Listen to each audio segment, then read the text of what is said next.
The 1970s was a time when fashion was quite questionable. Hairstyles didn't follow the rules of gravity, but the sci-fi genre dared to reach places where no one had thought to look before. Everyone remembers the 70s for Star Wars skyrocketing media ratings, but there are several other sci-fi shows that deserve a salute. So let's take a look at some of these underappreciated and forgotten children of the sci-fi family through a time where the aliens spoke English and the plot was so bizarre that it seemed to have been born in a nightclub. Let's rewind to a time when sci-fi was as wild and unpredictable as it could get. Before we get into our explanation, we have a very small request. If you like our content, please support us by subscribing to our channel. This is a small click for you, but for us, it means a lot. Thank you. Let's begin.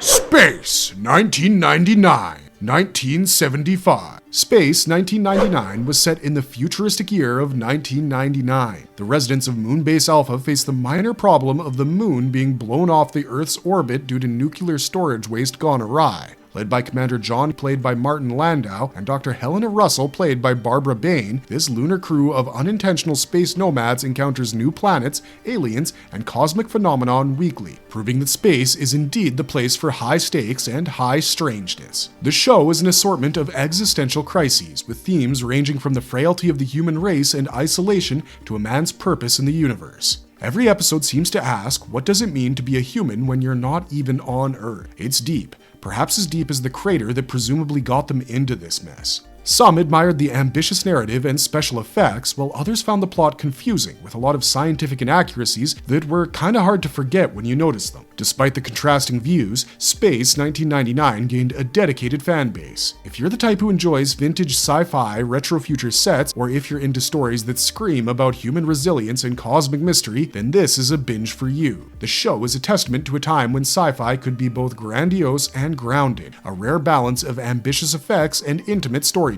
Plus, any series that regularly has its crew ponder the mysteries of the cosmos while dressed as if they're about to hit a glam rock concert has our vote. For us, this was a delightful anomaly. It's like watching your uncle trying to explain quantum physics at Thanksgiving. Bewildering, nonsensical, but very entertaining. Oh, they did a good job on you. You were very convincing. Blake 7, 1978. In Blake 7, the space is vast, rebels are rugged, and the budget used for special effects seems to have been lost. With incredible angst, a roller coaster of rebellion and political stands, it's set in a dystopian future where the Terran Federation reigns supreme. The story follows Raj Blake, a former leader turned hero, after being brainwashed into thinking that he's just a regular guy. Blake's crew includes an icy cool assassin, Care Avon, cynical thief Villa Restal, and Jenna Stannis, a pilot. Together, they navigate a universe with morally questionable choices, double crosses, and enough plot twists to have you gawking at the screen. It's a space potluck of rebellion, betrayal, and existential pondering with a side of spaceship shenanigans. The Terran Federation represents an autonomy-based government that exerts control over its citizens through fear and manipulation. The Terran Federation epitomizes the abuse of power, with corrupt officials and ruthless leaders willing to do anything to maintain their control. The series explores power dynamics, loyalty, and the consequences of challenging authority in a galaxy where the line between hero and villain is blurred. It shows us how power can blind and corrupt individuals, leading to oppression and betrayal. The series challenges traditional notions of morality, depicting characters that are flawed and multidimensional, adding aspects to their personality. Some hailed the show's realism, complicated characters, and moral ambiguity, while others found the low-budgeted special effects and melodrama harder to take in. Despite these reviews, Blake 7 has gained a cult for its deep storyline. If you're a fan of intricately woven stories and characters with real depth, this is your ticket to the stars. Any show that can make you root for and question the motives of the protagonist deserves a standing ovation. 2 base ships directly ahead. Battlestar Galactica, 1978. Battlestar Galactica was set in a distant star system where humans live on 12 colonies. The show follows the crew of the Battlestar Galactica, the last remaining military vessel after the Cylons, a race of sentient robots with a serious case of chrome envy, launched a devastating attack on humanity. Led by Commander Adama, played by Lorne Greene, and his daring son Apollo, played by Richard Hatch, the fleet of survivors embarks on a journey to find the mythical planet Earth and rebuild civilization, while setting off laser blasts and space drama. Imagine trying to navigate a reunion while being pursued by robots that are genocidal with a knack for dramatic entrances. Alongside Adama and Apollo are pilot Starbuck, the warrior Boomer, and the humanoid Cylon known as Number 6. Together, they navigate space, battle their mechanical nemesis, and occasionally find time for a quick game of Pyramid. There are deeper themes to this show than you'd expect. Battlestar Galactica explores the concepts of identity, humanity, and the nature of conflict in a way that makes you actually go into deep thinking about it. The show delves into questions of what it means to be human, as both the human survivors and their Cylon adversaries grapple with their own sense of self-concept and purpose. Some praised the visual effects, intriguing narrative, and compelling characters, while others found its dialogue and melodramatic plot twists very unnecessary. Nevertheless, the show gained a dedicated fan base who were drawn to its epic nature and willingness to plunge into heavy topics. If you enjoy space battles and stories that tackle big ideas, Battlestar Galactica is a must-watch. Plus, where else can you find a sci-fi epic that combines elements of mythology, philosophy, and good old-fashioned adventure? The special effects might be a tad outdated, and costumes might be straight out of a disco fever dream, but underneath lies a series with a heart and soul.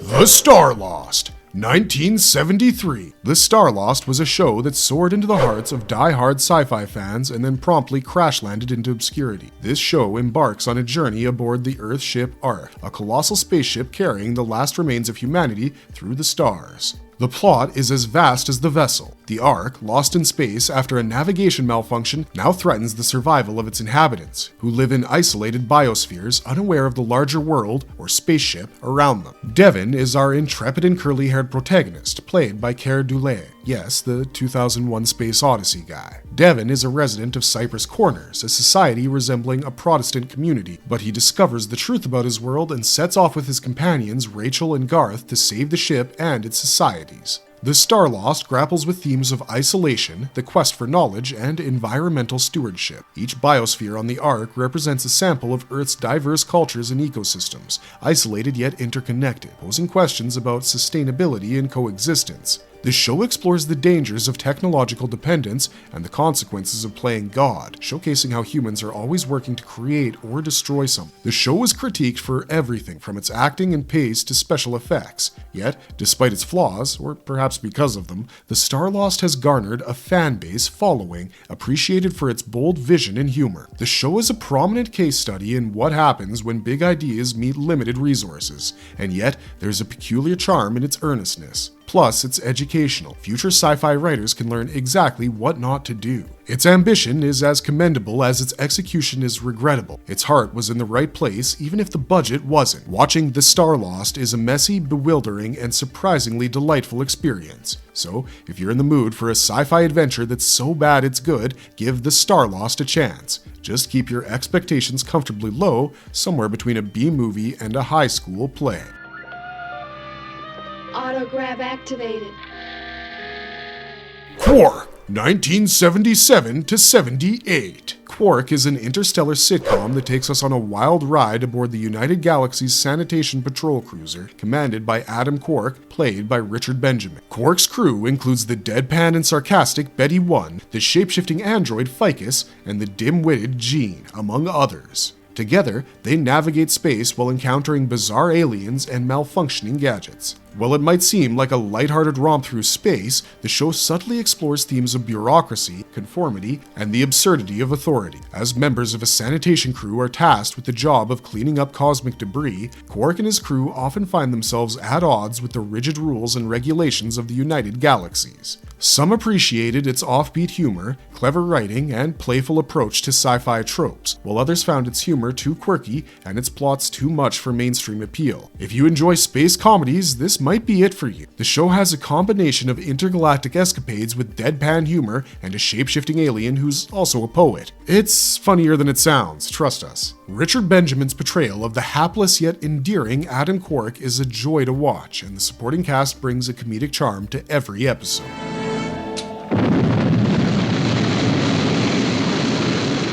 UFO, 1970 to 71. It's 1980, in 1970, and Earth is secretly at war with aliens from a dying planet who desperately need our human body parts. an interstellar organ trafficking. The series that combined Cold War paranoia with psychedelic sci-fi flair was brought to you by Jerry Anderson. The show stars Ed Bishop as Commander Ed Straker, the enigmatic and bleach-blonde head of Shadow, the Supreme Headquarters Alien Defense Organization, a covert organization operating beneath a film studio. Straker, supported by a host of officers, including Colonel Alec Freeman and Lieutenant Gay Ellis, complete with her iconic silver catsuit and hair that defies gravity, tackle the alien chaos. Our heroes use a fleet of submarines, moon base interceptors, and the airborne mobile to thwart the alien threat. Each episode dives into this high-stakes hide-and-seek, with Straker and his team trying to maneuver the aliens who, despite their advanced technology, seem remarkably determined to engage in organ harvesting on Earth. From the obvious anxieties about invasion and security to deeper and more introspective reflections on humanity and sacrifice, it offers a view of the future, taking a 10-year jump to where maintaining one's moral compass is as challenging as keeping the aliens at bay. The series handles issues of trust, betrayal, and the personal costs of vigilance.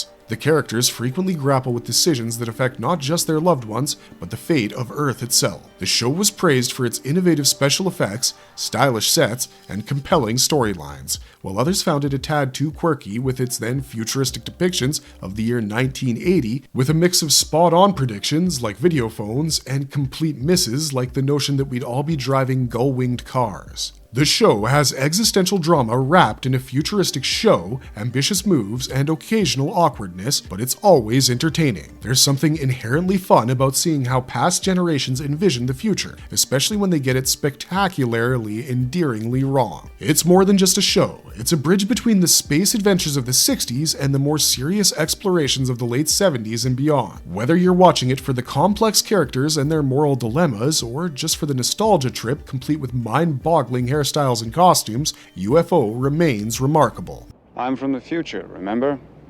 And I know more about you than you do.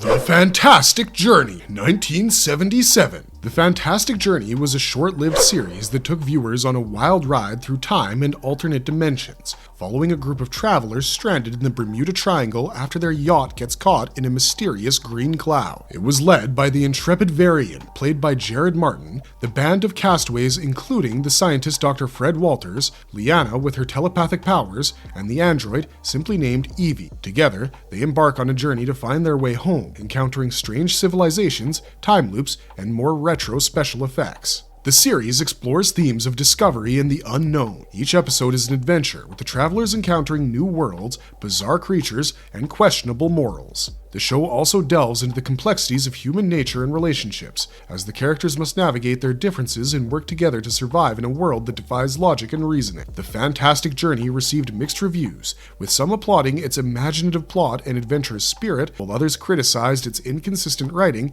and reliance on cheesy special effects. The show consumes polyester costumes and psychedelic sets, and combines time travel, alternate dimensions, and telepathic powers, also including imaginative information about the Bermuda Triangle. This show is a cosmic cocktail, with everything you can ask for in one drink. The narrative veers into the realm of absurd, but that's part of its appeal. It's a fun romp through the weird and wonderful, perfect for a lazy afternoon of retro TV binge watching. Hey! The Tomorrow People, 1973 to 79. The Tomorrow People follows the adventures of a group of teenagers who have evolved to possess extraordinary psychic abilities, teleportation, telekinesis, telepathy, and all the other tellies you can think of. Led by John, played by the famous Nicholas Young, the Tomorrow People use their powers to defend humanity from various alien threats, secret organizations, and the occasionally overly strict teacher. Alongside John are his fellow Tomorrow People, Stephen, Carol, and Kenny. Together, they navigate the perils of their teenage years while also handling responsibilities that come with their unique powers. The series explores themes of empowerment, identity, and the potential of human evolution. The Tomorrow People represent a new era in human development, and their journey is not just about fighting villains, but also coming to terms with their own abilities and what it means to be different. The show also sprinkles in some social issues, such as prejudice and discrimination, as the Tomorrow People face backlash from those who fear and misunderstand them due to their powers. The reviews were generally positive for the show, praising its imaginative premise, engaging characters, and socially relevant themes. Its ability to blend sci-fi adventure with meaningful storytelling was compelling and appealed to both younger audiences with its action-packed escapades and older audiences with its deeper themes and moral lessons. It's a superhero show with a touch of teen angst and adventure, showcasing and delivering diversity, empowerment, and the power of empathy, and cool psychic powers all at the same time. The characters are endearing, the storylines are engaging, and the blend of action, humor, and heart make it a timeless classic. The Tomorrow People is a reminder of the magic of growing up and discovering your own potential, rapt teleportation, and alien encounters.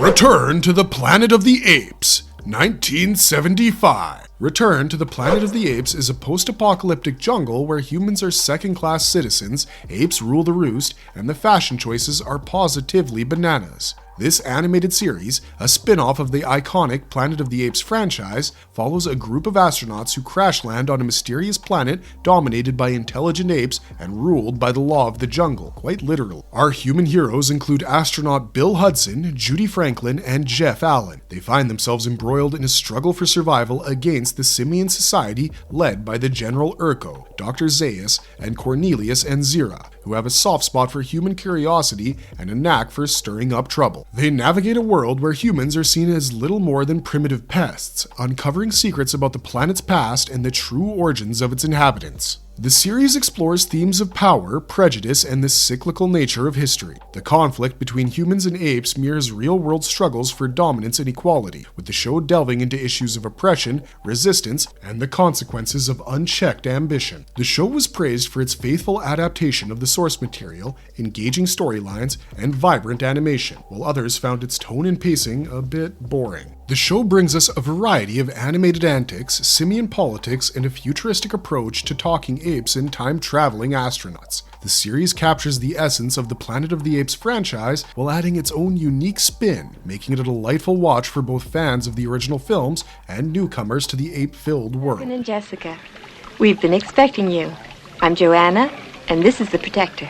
Logan's Run, 1977 to 78. Strap on your futuristic jumpsuits and prepare for a whimsical romp through a dystopian world. Logan's Run is a show where youth is the ultimate currency and wrinkles are a crime. The TV series that turned ageism into an action-packed adventure. It's set in a dystopian society where everyone must undergo ritualistic euthanasia at the ripe old age of 30, because who needs dentures and retirement plans, right? The story follows Logan 5, a Sandman tasked with hunting down runners who dare to defy the youth-obsessed status quo. Played by Gregory Harrison, Logan 5 is joined by his sassy sidekick Jessica 6, portrayed by Heather Menzies. They embark on a journey of self-discovery, rebellion, and a healthy dose of running, because when your expiration date is close, running is the only way to live. Along the way, they encounter quirky characters, navigate treacherous landscapes, and ponder the eternal question, is life after 30 worth it if you can't get senior discounts? The series explores themes of ageism, conformity, and the pursuit of eternal youth. It's a tale about the dangers of placing too much value on appearance and superficial youthfulness, while also delving into the complexities of identity and self-acceptance. Plus, there's plenty of running because nothing says freedom like a good sprint away from imminent euthanasia. Some praised its inventive premise, stylish production design, and energetic performances, but others found its concept a bit gimmicky and its execution occasionally cheesy. Nevertheless, the series was a hit for its memorable catchphrases, because who can forget Run Logan Run or Never Trust Anyone Over 30? It has a side of social commentary combining philosophy about aging and questionable fashion choices. The series captures the spirit of a bygone era while also raising important questions about societal values and the pursuit of youth at all costs. Coming in now. Marvelous verdict. From apes to astronauts and space-flung societies, the 10 most underrated sci-fi TV shows of the 70s remind us that this decade was more than just disco, bell-bottoms, and gravity-defying hairstyles. It was a golden age for wildly imaginative, campy, but always captivating television that dared to ask, what if, with quirky costumes, animations. So if you're ready to explore the vintage depths of space and the future without having to wear protective headgear, these hidden gems are your one-way ticket to the stars, and they're sure to leave you thinking. Please like, share, and subscribe for more marvelous content, and we'll see you next time. Yes, Doctor? When will you finish unloading? Well, the last few canisters are going in now.